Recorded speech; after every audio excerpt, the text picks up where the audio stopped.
Mais je suis très contente d'ouvrir cette 8e journée des sciences sociales. Donc, dans le cadre de la Fondation pour les sciences sociales, que moi j'ai rejointe en 2018 et qui a pour objectif de soutenir la recherche en sciences humaines et sociales. Concrètement, chaque année, la Fondation réunit une douzaine de plutôt jeunes chercheurs de toutes disciplines telles que l'anthropologie, la sociologie, le droit, les sciences politiques, l'économie, la littérature, et j'en oublie sûrement.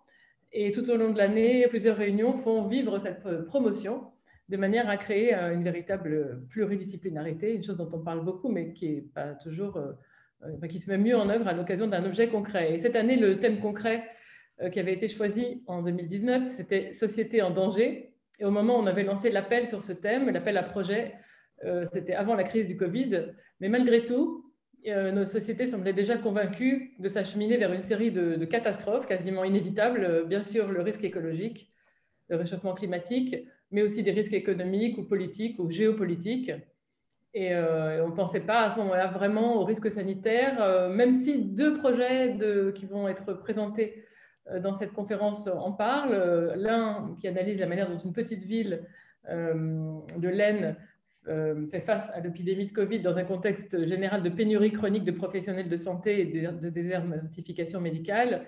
Et l'autre projet qui parle de la manière dont, de manière assez étonnante, la population accepte d'être exposée à des poisons légaux, tels que ceux qui sont contenus dans des substances industrielles toxiques ou même dans les pesticides ou les perturbateurs endocriniens qui sont ingérés par le biais des produits agroalimentaires.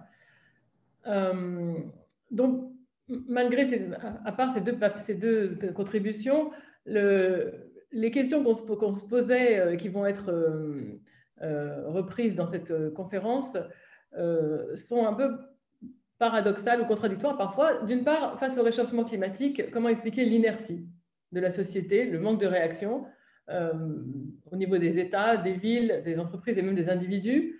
Le risque majeur qui pèse sur la vie humaine elle-même vient de l'action humaine elle-même, c'est cette notion d'anthropocène. Quelle est la paralysie qui nous empêche de se mobiliser pour faire face au risque? Est-ce que c'est simplement une question d'égoïsme de la génération aux affaires? Ou est-ce qu'il s'agit aussi de biais psychologiques, de biais cognitifs, qui seraient éventuellement dus à des adaptations évolutives de l'espèce humaine au cours de son histoire, et qui nous empêchent de nous mobiliser pour l'avenir en nous rivant à une sorte d'horizon de court terme, surtout en situation de stress, et qui aussi peut-être brouillent notre perception des risques et des probabilités. Donc, deux contributions aborderont ces thèmes des limites de notre rationalité face aux risques. Mais contrastant avec cet immobilisme de l'action, à l'inverse, certains groupes de la société prennent ces risques majeurs très au sérieux et en tirent parti pour développer des visions du monde ou des manières de vivre alternatives. Donc là, je pense au catastrophisme, à la collapsologie, des théories qui fleurissent sur l'hypothèse d'une perspective d'effondrement des sociétés et des sociétés survivalistes qui, sur la base de telles visions, s'organisent selon des principes spécifiques et avec une sociologie bien particulière et avec, en suivant des utopies qui sont plutôt conservatrices ou réactionnaires. Et ce prophétisme des catastrophes se développe même parmi des économistes qui tentent d'alerter sur les futures crises financières. Et ce genre de discours prend souvent les accents d'une religion, comme on le verra, plutôt que la forme d'un discours scientifique. Donc, ça sera le thème de la première table ronde. Et on verra qu'en fait, la mise en scène de ces catastrophes annoncées constitue bien sûr une préparation de l'avenir, mais aussi en fait un projet alternatif pour l'actualité, pour le présent. Ensuite, on verra que face aux dangers qui menacent nos sociétés, le droit est également mis à l'épreuve. Le risque écologique, par exemple, menace l'existence de l'espèce humaine sur Terre, mais aussi celle des autres êtres vivants. Et on se demandera s'il faut aménager le droit pour ces derniers. Donc, avec l'une des intervenantes qui proposera d'adopter une personnalité juridique de la personne non humaine. Donc, une sorte de nouvelle branche du droit, le droit du vivant. On se demandera aussi si, pourtant, il ne faut pas prendre garde au fait que toutes les évolutions du droit ne sont pas opportunes.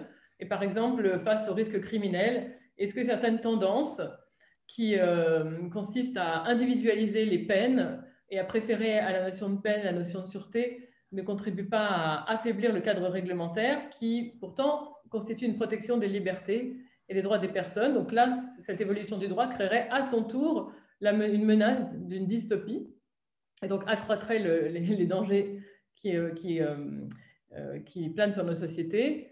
Dans le même ordre d'idées ou dans le même esprit, parfois la réaction au danger est porteuse de ses propres menaces et donc dans un autre registre, face aux violences urbaines, les nouveaux dispositifs de détection des délits de rue qui reposent sur les nouvelles techniques de l'intelligence artificielle, les algorithmes, les plateformes numériques, etc. Est-ce que tout ça ne crée pas aussi un danger pour nos libertés et nos droits individuels? Et enfin, les dangers qui pèsent sur nos sociétés remettent en cause parfois le rôle ou même l'existence de l'État. Est-ce que l'État doit réglementer la transition écologique ou est-ce qu'on peut s'en remettre au comportement des entreprises? Est-ce que les entreprises peuvent être suffisamment contraintes par la discipline que leur impose la transparence, donc ces fameuses pratiques comportementales de naming and shaming, donc en les forçant à communiquer sur leur impact sur le réchauffement climatique, est-ce que ça suffira à les discipliner ou est-ce que ça ne va pas créer au contraire plutôt un comportement de communication qu'on appelle parfois greenwashing? Donc la question ici c'est à quel niveau faut-il agir contre les menaces? Est-ce que c'est l'État ou les entreprises? Et on en parlera dans la troisième table ronde. Et puis une question parmi les menaces, dans ces scénarios d'effondrement, on a aussi l'idée que l'effondrement de la société entraînerait celle de l'État. Et donc, dans ce cas-là, comment vivre sans État? Est-ce qu'on tomberait dans un état de violence absolue, de guerre? Ou est-ce qu'on pourrait vivre en paix, même sans État?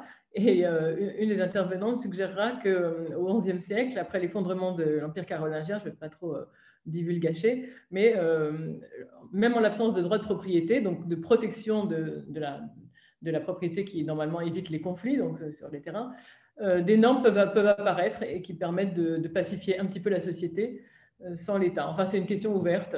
On verra si cette question, on verra quelle réponse cette question appellera. Donc, en fin de compte, ce qu'on voit, c'est que face à cette question, toutes ces disciplines éclairent les diverses facettes des dangers qui nous menacent de manière utile. Et même si toutes ces contributions ne parlent pas de la crise du Covid, on voit bien qu'en fait, elles ont des implications qui permettent d'éclairer la crise actuelle.